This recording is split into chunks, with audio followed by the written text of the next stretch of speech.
Assalamualaikum warahmatullahi wabarakatuh. Piye kabare dulur-dulur kabeh, muga-muga tansah sehat lan lancar rezekine. Iki aku neng parkiran Taman Brantas, Lur. Saiki wis ana parkir apa jenenge otomatis ya, jadi digital ora manual kanggo sepeda motor 2000, mobil 5000, Lur.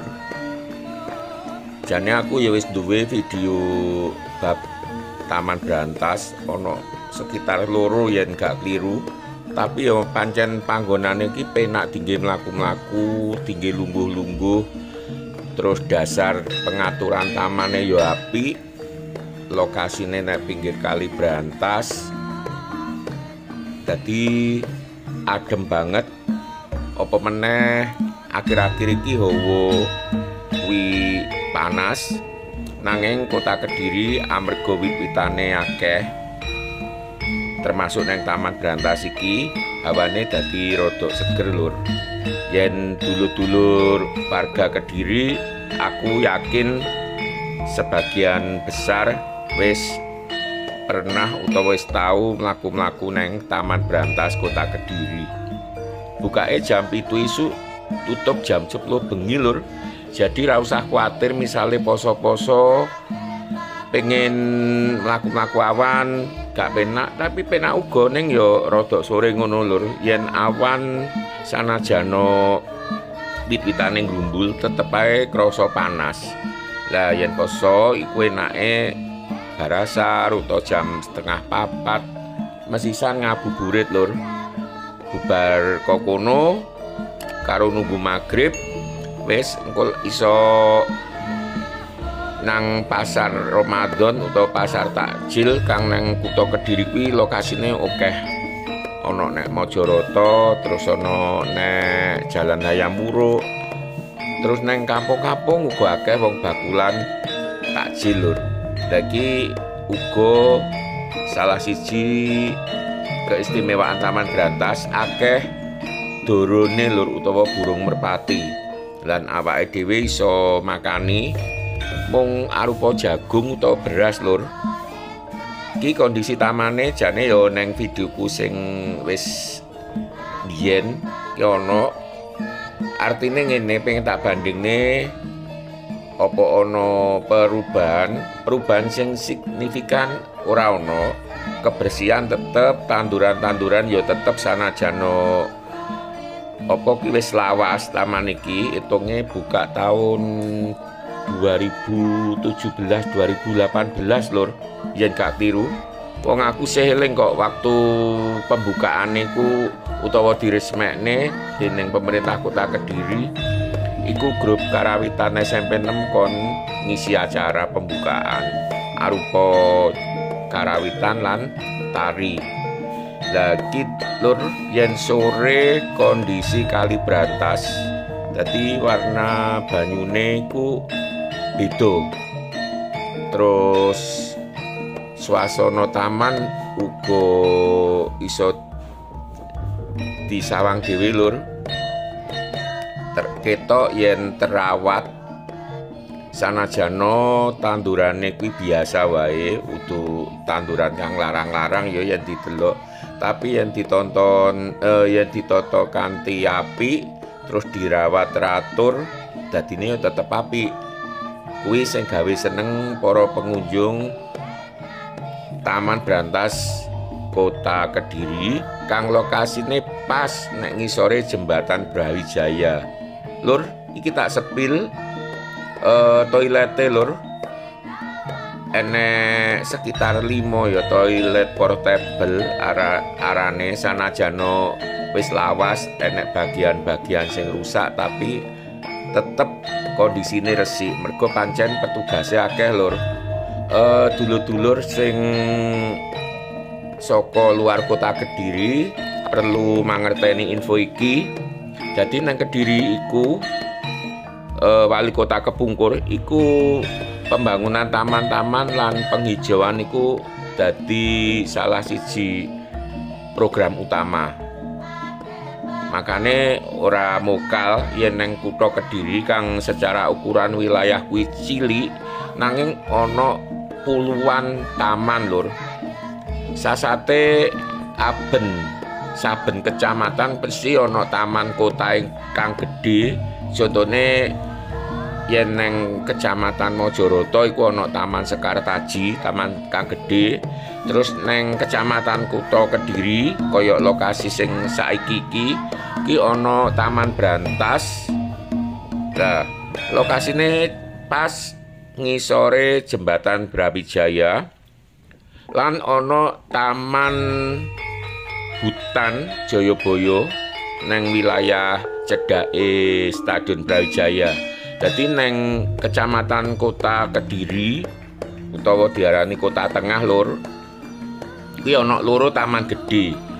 Sing siji Taman Brantas sing saiki lagi tak sepil iki, sing loro Taman Jayabaya ana cedhake Stadion Brawijaya. Jarake yen saka kene kurang luwih 2 kilo lur atau 2 kilometer. Terus saliyane taman nang kene iki uga ana wahana permainan khususnya kanggo bocah-bocah cilik kaya sing mau ana apa dolanan nggih bocah cilik. Terus ana arena kanggo sepedaan lan kanggo semacam olahraga tumrap bocah-bocah cilik lur. Terus kanggo masyarakat uga dicepaki bangku-bangku lan meja kanggo lungguh-lungguh yen wis leren oleh mlaku-mlaku lur. Iki saiki awake dhewe neng lokasi neng lore jembatan Brawijaya. Arepe tak jak nyabrang neng sisih kidul lur kaya apa.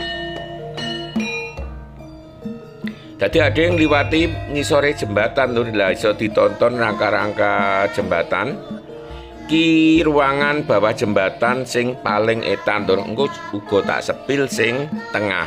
Jadi nang ngisore jembatan ku ana 3 ruangan kang resik iso dienggo berbagai keperluan yen ana acara. Ki lur dhewe teko sisih kidul jembatan Brawijaya. Ana arena BMX kanggo sepedaan, nggo playon yo ora apa-apa. Ning yen ana sepedaan iki panggonan kang cocok lur. Makane sisih kidul jembatan Brawijaya diarani Taman BMX. Ki aku balik arep ngalor, ki ruangan sing kedua, mau ruangan bawah jembatan sing pertama sisih ta dhewe, iki sing kedua kulone lur.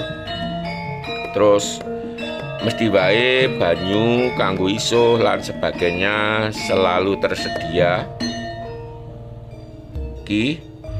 Bahkan tempat sampahe uga sak nggon-nggon mesti enek. Dadi ora mokal yen taman iki sanajana pengunjung rame iku tetep resik. Terus toilete mau ana 3 ditambah 2 sing cedhak bawah jembatan lur iki. Dadi ana 5 toilet portable. Terus ki ruang bawah jembatan sing ketiga utawa sing paling mepet karo kali lur. Ki taman yen didelok saka ngisor jembatan kaya ngono kuwi lur. Swasana sore srengenge saka kulon dadi warnane kuwi semburat rada kuning. Bocah-bocah yen dijak nang taman iki mesti seneng amarga tamane amba. Dolanan mestine luwih leluasa. Ki awake dhewe arep mlaku iki tempat sampah lur.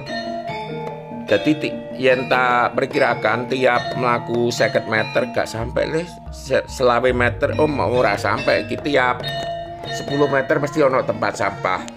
Terus uga dicepaki foto-booth dadi poin-poin utawa panggonan kanggo njukuk gambar utawa selfie lur. Yen sore kaya ngono ki lur srengenge durung islep. Meh islep, Kali Brantas warnane keperakan. Lah Bantaran sisih kulon niku yen sore mulai jam 3 yen gak poso iku tinggi warung kopi lur. Akeh banget wong bakulan kopi terus ngombene kopi kuwi neng bantaran Kali Brantas. Lah iki lur salah siji omah doro utawa pagupon. Amarga sore doro-doro sing mau padha miber padha balik ngombong lur. Sanajana duduk taman hutan istilahnya mung taman Brantas nanging wit-witan gede ya cukup akeh lur. Dadi swasana peteng kuwi krasa utamane yen meh magrib kaya ngene iki. Ki arepe tak jak ndelok pagupon sijine lur. Dadi ana 3 pagupon utawa omah doro. Sing pertama cedake pintu masuk mau, sing kedua sisih kidul dhewe, lagi sing ketiga lur. Infone saka petugas iku jumlah dorone ya sekitar 50 lur dibagi 3 omah. Dadi ya anggur omah isine sekitar 15 sampai 20 lur. Ki tulisan Taman Brantas sing neng walike sisih kulon lur. Ya, info neng Kota Kediri saben taman mesti ana petugase kebersihan. Kaya Taman Brantas iki petugase ana sekitar 8 lur, yen gak 10. Ki tulisan Taman Brantas sing neng ngarep lur. Oke, tak akhiri dhisik sampai sakmene wassalam.